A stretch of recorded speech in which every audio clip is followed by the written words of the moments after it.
Hi, my name is Katie, and this is Yapping About History, a podcast where we yap about the past so that the present makes more sense. Last week, we talked about influential women thinkers and writers of the American Revolution, and this week, we're following it up with the women who got their hands dirty in the war. That's right, we're talking about the women fighters, spies, messengers, and protesters of the American Revolution. Let's yap about it. Not only were women taking care of the home front, many soldiers were small farmers, so the women took care of all of that, plus their children, and kept their property safe from marauding soldiers. But other women decided to go with their husbands and would follow the army around and would do the cooking, cleaning, and would also help with the injured. According to research, the British troops usually had a ratio of 1 to 8 women to men, but because the Continental Army didn't have the resources to care for that many women plus soldiers, their ratio was closer to probably 1 to 13 women to men, but that still puts about around 3,000 camp followers at any given time. Historian Linda Grant DePaul asserts that, quote, tens of thousands of women were involved in active combat, end quote, during the Revolutionary War in 3 distinct areas. Those who served in the Continental Army referred to as women of the army, those who enlisted wore in uniforms and served in the regular forces, and the women who served as affiliates in state militia or field hospitals or as camp followers. Other historians have calculated the number of women who served on active military duty. Historian Elizabeth Cometti estimates that as many as 20,000 American women joined the Continental Army, serving as nurses and carrying water and ammunition for the artillery regiments. She identifies these women as neither camp followers nor uniformed soldiers, but members of soldiers' families like mothers, wives, and daughters who received pay and food rations and were subject to military discipline. All of these women helped the war effort in immense and fundamental ways. And of course, these women don't ever get any credit for their contributions, so I wanted to make sure we took a moment to give them their flowers. The first group of women I wanted to talk about is the group of women who participated in the Edmonton Tea Party. This was one of the earliest organized women's political actions in U.S. history. The provincial deputies of North Carolina had voted to boycott all British tea and cloth after September 10, 1774, in response to the Tea Act of the year before. The Boston Tea Party had already happened by this point in December of 1773. So then on October 25th, 1774, Penelope Barker organized 51 women in Edmonton, North Carolina, to form an alliance that supported the American cause against taxation without representation. The women signed an agreement that said they were, quote, determined to give memorable proof of their patriotism and could not be indifferent on any occasion that appears nearly to affect the peace and happiness of our country. It is a duty that we owe, not only to our near and dear connections, but to ourselves, end quote. Putting their names to this document could put them in danger and they could be accused of treason. This was a couple years before the signing of the Declaration of Independence, so these women were ahead of the curve for announcing their allegiance to the American colonies, and they were not messing around. I feel like this was an especially powerful statement because these women knew they did not have any political power through voting or holding positions of power, so they leveraged what influence they did have.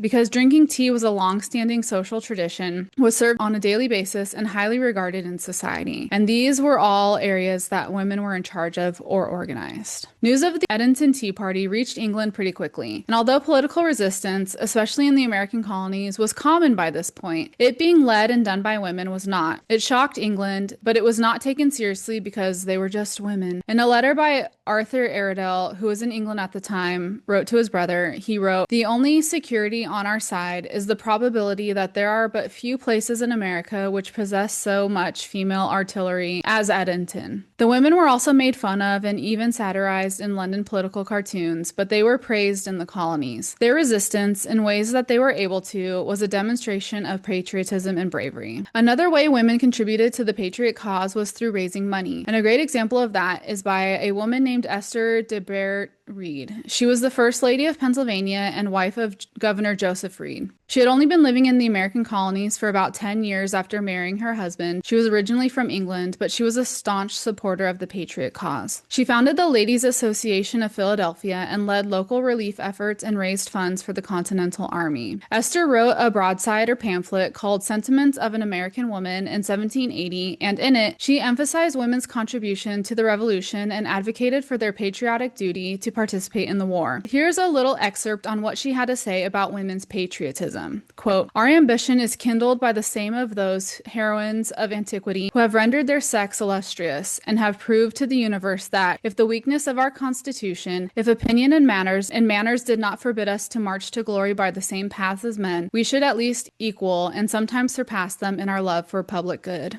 End quote. In total, she helped raise $300,000 for the Army. It seems that by setting up this system for women to raise money for the Army, she wanted to give women a chance to aid the cause in a way that defied the time period's typical gender roles. Initially, she had wanted to give the money directly to soldiers. However, George Washington did not agree with Reed's views on expanding women's roles and involvement in the war effort, or ideas on who should get the money, which is unfortunate because many soldiers would struggle to get paid what they were owed, and many got screwed out of any of their pay and pensions. Check out my episode on the Whiskey Rebellion if you want to learn a little bit more about that. Instead, Washington ordered them to take the money and use it to buy cloth, and that they would use that cloth to make new shirts for the soldiers. Washington refused to allow women to move beyond the domestic sphere. Sadly, Reed died shortly after she published her broadside in 1780, so she was unable to expand upon her original plan, but she still raised a ton of money for the Army during one of the longest and most dire periods of low morale in the war. The next women I want to talk about are the real-life women behind the legend of Molly Pitcher. You may be familiar with the story of a woman who followed her husband in one of the Army camps, and when he was killed manning a cannon during battle, she bravely stepped up and took over his position. There's even famous paintings of this, but the specific woman, Molly Pitcher, seems to be an amalgamation of legend and fact. In battlefields.org article, they write, "As potentially thousands of women aided the Continental Army throughout the fighting, whether as camp followers, field nurses, or those who disguised themselves as men to enlist, it is impossible to know just who served as the main inspiration for the legend. There is some evidence, however, that one woman, Mary Ludwig Hayes, matches the most famous Pitcher tale closely enough to fit the bill. Mary Ludwig married a man named William Hayes when she was in her early 20s. He enlisted in the 4th Pennsylvania Artillery of the Continental Army shortly after their marriage, and she followed him, which was common for wives to do. Some guesses where the name Molly Pitcher comes from is that Molly was a common nickname for Mary at the time, and Pitcher came from the buckets of water that women would typically carry in for cleaning at the camps. When William was injured at the Battle of Monmouth, it was said that she took over his place on the artillery piece. Supposedly after the battle, George Washington asked about the brave woman working with the artillery crew and promoted her to a non-commissioned officer. Mary would not serve directly in battle again, but enjoyed her new nickname of Sergeant Molly and used it for the rest of her life. William survived his injuries, but died only a few years after the war ended in 1786. He had left Mary a decent amount of land, but her second husband, John Macaulay, misspent her inheritance and impoverished the family, and then pieced out on her in 1807. She spent the last of her days in Carlisle, Pennsylvania, as a poor but well-liked member of the community. In 1822, Pennsylvania finally awarded her a veteran's pension of $40 per year. She died in 1832 and was interred in the Carlisle Old Graveyard, where a cannon and a statue of Molly Pitcher stands above her burial site. But there is another woman who has a very similar story and could also be inspiration for the Molly Pitcher figure, and that is a woman named Margaret Corbin. She, like Mary, followed her husband as he fought for the Continental Army. He was killed during a British attack on Fort Washington, and she took over the cannon that he had been firing. Other soldiers who fought alongside her said her aim was good, and that the British and Hessian soldiers stopped advancing towards the fort to focus on trying to stop her. She sustained 3 musket ball shots and grape shot and almost had her arm torn off. Despite all of this, she was the last one to cease firing before they abandoned the fort. On July 6, 1779, the Continental Congress awarded Margaret with a lifetime pension for her service, which was the first time a woman was recognized for her military service, although it is worth noting that her pension was half of what a male soldier would receive. In 1926, the Daughters of the American Revolution led efforts to find her grave with the help of historians. They found her in Highland Falls, New York, and on April 24, 1926, she was reinterred near the Old Cadet Chapel in West Point with full military honors. However, historian Linda Grant DePaul, who studies women's roles in the Revolutionary War, believes that Molly Pitcher is merely a persona created from numerous sources. I got this from an article by Emily Tepp from the National Archives, and it goes way more into depth of women's roles during the Revolutionary War and the reasons why we don't know about them, and it gives evidence or lack of evidence for the real women behind the Molly Pitcher legend. The link to the article will be in the episode description. Interestingly, both Mary Ludwig Hayes and Margaret Corbin's husband served in the same regiment. Mary wasn't awarded a pension until 44 years after after the war, and her service record is validated by only one eyewitness at the Battle of Monmouth. And it's only later that a historian uses this eyewitness account to say that it was Mary. DePau talks about Margaret Corbin in her research, and in her 1981 work describes Margaret Corbin as a transvestite soldier who wore a uniform but made no attempt to conceal her sex. Linda says that Margaret takes her husband's place immediately after he is killed, and then she was wounded. She was also captured by the British and subsequently released and reassigned to the Corps of Invalids at West Point performing guard duty. Her name is also listed on the discharge rolls of the Invalid Regiment rolls for April 1783. These events demonstrate that the military recognized Margaret Corbin as a regular soldier and treated her as such. Furthermore, officers from her regiment petitioned successfully for Corbin to receive both state and federal pensions that same year. So there is evidence that both of these women served, but there's a question of how many other women have similar stories that we'll never know about. Well, one that we do know about is a woman named Deborah Sampson. She was born around 1760 in Plimpton, Massachusetts, and was one of 7 children. The family struggled financially, and then when she was only 5, her dad was lost at sea, which left her mom with a difficult choice to give her children to different families. Then about 5 years later, we have records of Sampson being bound as an indentured servant to Deacon Benjamin Thomas, a farmer with a large family. For the next 8 years, she worked as an indentured servant, and when she was 18, she began to work as a teacher during the summer sessions of 1779 and 1780. A recently discovered diary by a corporal in the Massachusetts militia who lived in the same area as Sampson shows that she actually had an earlier unsuccessful attempt to enlist in the army dressed as a man, and this was public knowledge in the town. Her second attempt was successful though, and she joined the 4th Massachusetts Regiment under the name Robert Shirtliff in 1782. We don't really know her motivations for joining, but it was probably a combination of patriotism and money. Towards the end of the war, towns were having a hard time filling their recruitment quotas, so a lot of them offered bounties for volunteer soldiers. She spent at least 17 months as a combat soldier and participated in several skirmishes and sustained multiple injuries. She was reportedly hit by musket fire in the leg, and she took the shrapnel out herself because she was afraid that her true identity would be discovered if a doctor were to work on her.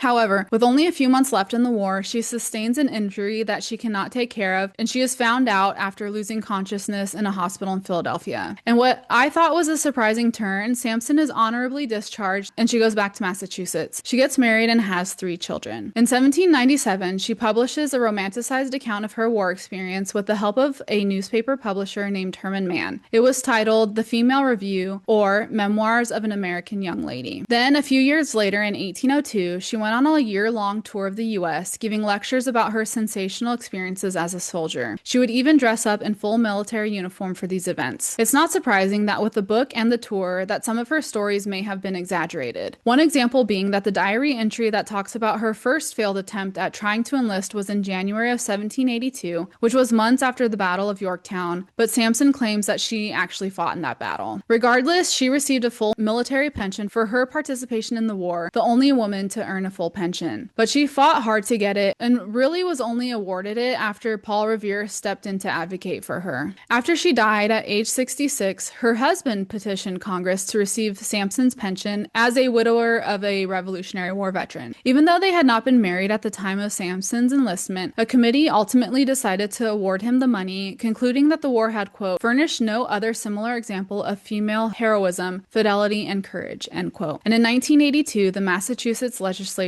proclaimed her the official state heroine, declaring May 23rd Deborah Sampson Day. And speaking of young brave women during this time, let's talk about Sybil Ludington, the female Paul Revere. According to the tale, Sybil, only 16 years old, rode her horse 40 miles to warn her dad's troops that the British were coming on a stormy night in the spring of 1777. She rode way further than Paul Revere ever did, and she was never caught, unlike Paul Revere. However, there are no official records or contemporary accounts that support this story of Sybil. Historians are even unsure of the spelling of her name. Just like the legend of Betsy Ross, Sybil's story comes strictly from one oral family story. What we do know, British forces torched Danbury, which is in western Connecticut, a Patriot stronghold, on April 26, 1777. There were night riders who did raise the alarm, which allowed troops from New York and Connecticut to catch up with the British the next day. And it was a pretty gnarly fight for the British, but the British suffered more casualties, and then they took their retreat towards the sea. Sybil's dad, Colonel Henry Ludington, was most likely at this fight, but we don't know if Sybil was one of the night riders that warned them. She first appears in an 1880 history that has 0 sources listed. The date of her first appearance is notable because this is what is referred to as the colonial revival period that followed the Revolutionary War's 100th anniversary. This is the time period we see a lot of our popular folk heroes pop up. For example, Paul Revere himself gains nationwide fame during this time period, and so does Betsy Ross. The evidence we have is an 1854 letter from Sybil's nephew, Charles H. Ludington, who asked that Sybil be recognized in an upcoming ceremony for Revolutionary heroes. He wrote, quote, "My Aunt Sybil rode on horseback in the dead of night through a country infested with cowboys and skinners to inform General Putnam." End quote. And this is from the Smithsonian Magazine. The lack of details about her life has made her a standard bearer for all kinds of causes. She is a darling to feminist groups, and the National Rifle Association has honored her memory with the Sybil Ludington Women's Freedom Award, given to a score of women over the years, including former vice presidential candidate and Alaska Governor Sarah Palin. The Daughters of the American Revolution had a bronze statue of her put up in Carmel, New York in 1961, and she has remained a popular revolutionary hero in modern times. She was featured on an episode of Drunk History,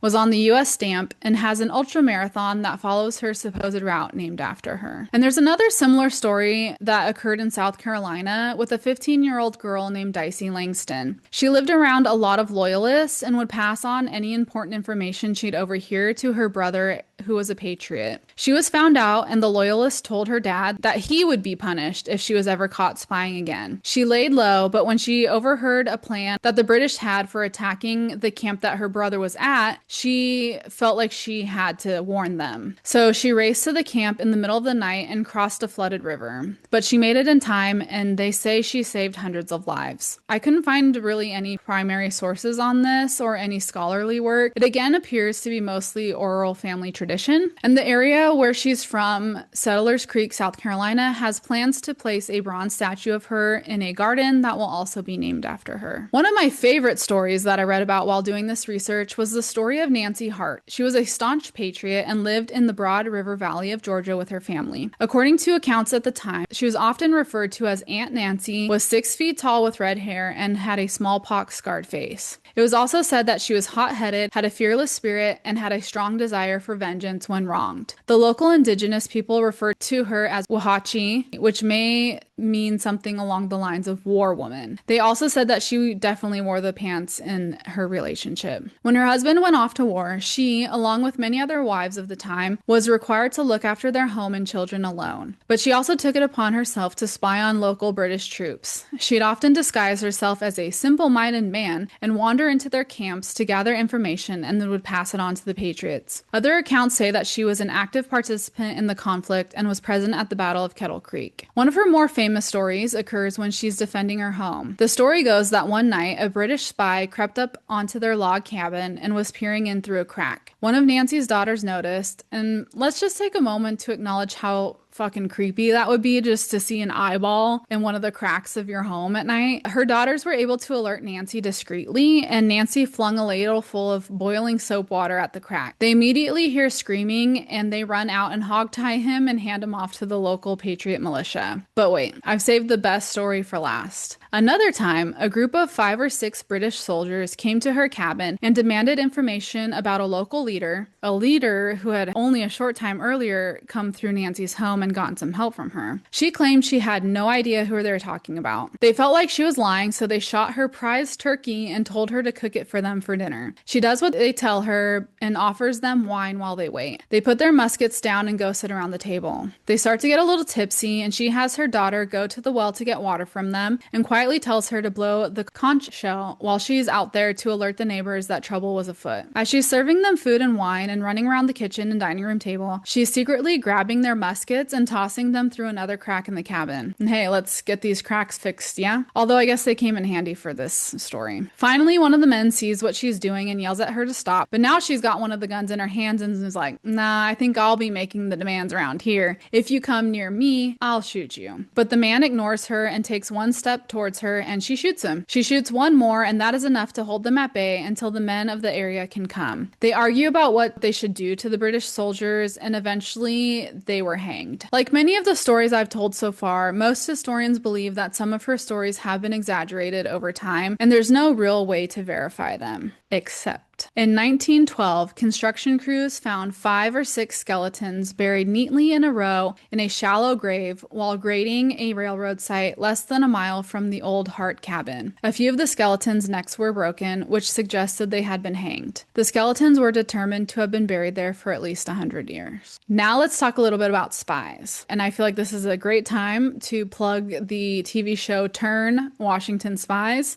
which is about the Culper Ring, and it's really good. And in doing this research, I have started to rewatch it. So the most fascinating case is probably Agent 355, mostly because we'll never know for sure who it is unless some new evidence comes out. And everyone likes to solve a mystery, so there's been many books and theories about who this Agent 355 of the Culper Ring was. All we know about her is from one line of a letter written by Abraham Woodhull, one of the spies. He was worried that British counterintelligence agents had learned of the ring's activities and that British soldiers might stop and search the American spies. He wrote to Major Benjamin Talmadge, the leader of the ring, quote, "By the assistance of a 355 of my acquaintance, they would outwit them all," end quote. We do know from their code book that 355 means lady. Some people think that all the mystery about Agent 355 is overblown, and they point to the fact that in his letter he says a lady. And the other spies all had specific codes for themselves. So if this woman was a key member of the ring, she would most likely have a more specific code. But there's so many theories about who this could be. Some think that it was another spy, Robert Townsend's lover, and that she was arrested and imprisoned on a British ship. But this theory also hinges on only one letter from Woodhull to Talmadge, in which he tells Talmadge about the imprisonment of, quote, "one that hath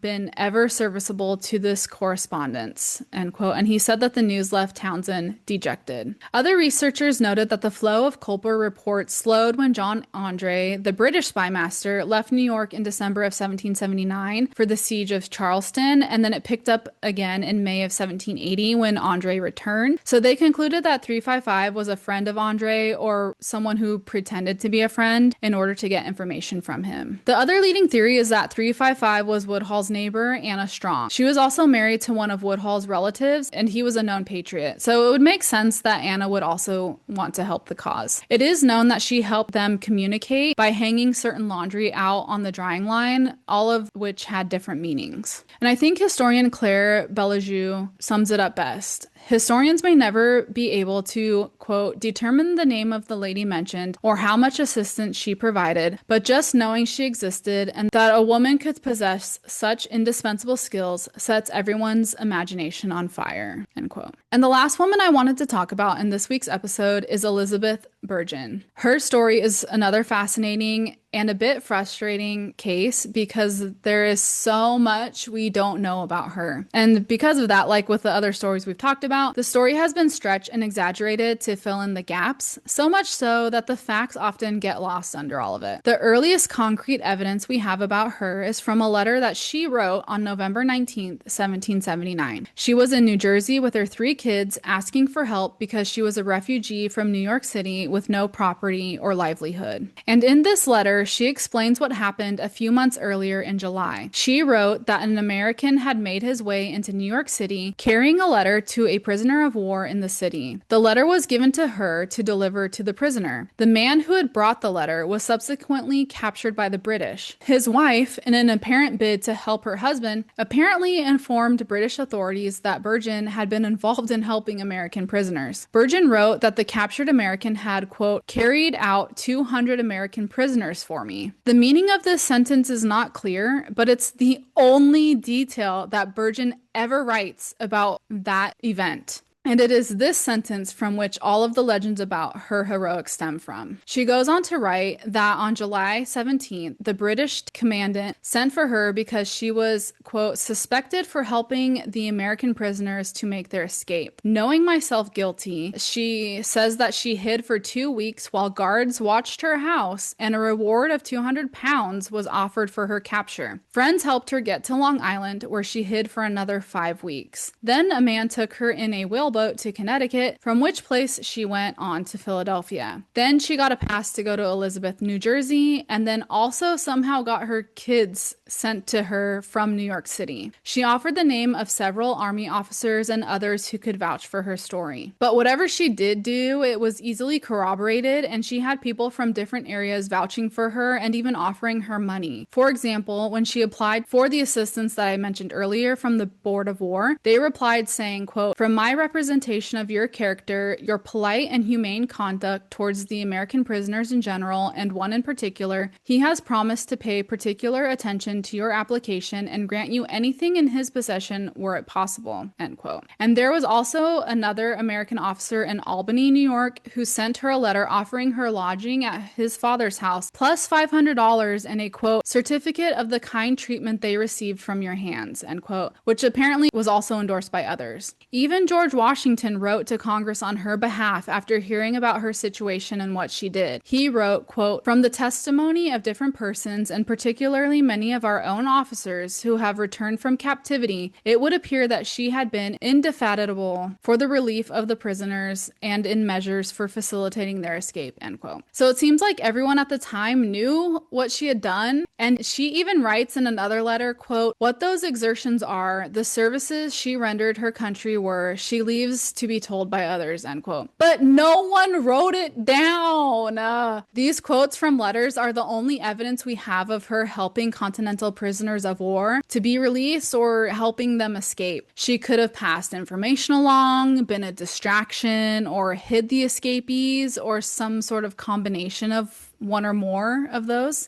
In her letter, she implies that she at least somehow delivered letters to the prisoners, and when she petitions Congress again for assistance, she wrote that she was rendered so obnoxious to the British commanders by her exertions in the service of the American prisoners there that she was at first under the necessity of concealing herself, and afterwards of flying in disguise to the people, an attachment to whose cause had reduced her to a situation so unsuitable to her sex and age. But other than that, we're left with the mystery of what Elizabeth Bergen did to help free 200 prisoners of war. And I want to know what it is.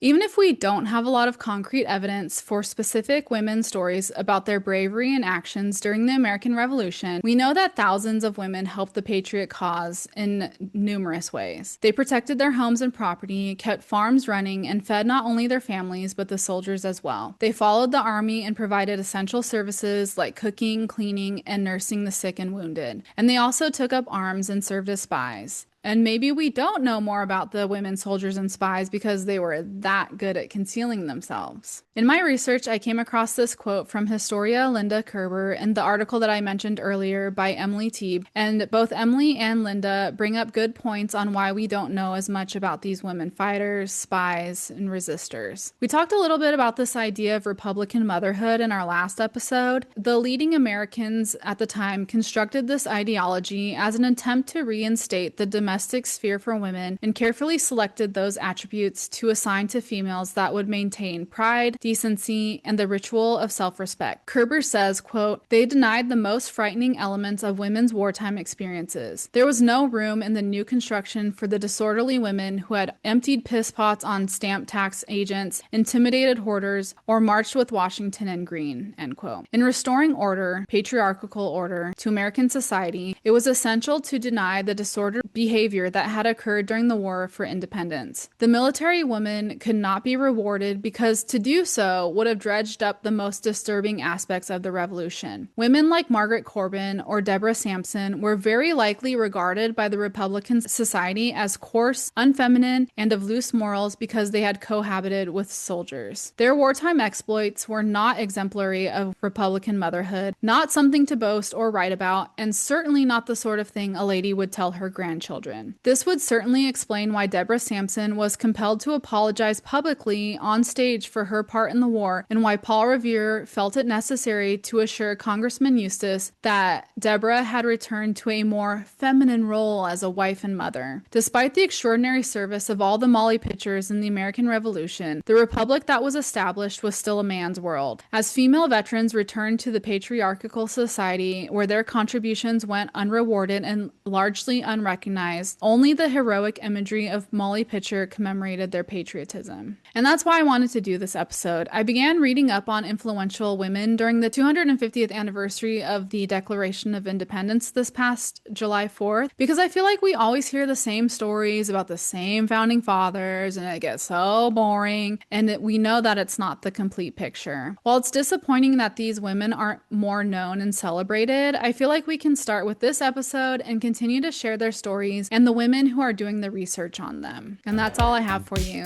Thank you for listening to this week's episode of Yappin' About History. I hope this episode is a reminder that what we do today will shape the stories that are told tomorrow. History isn't just something we remember, it's something we carry with us. Bye.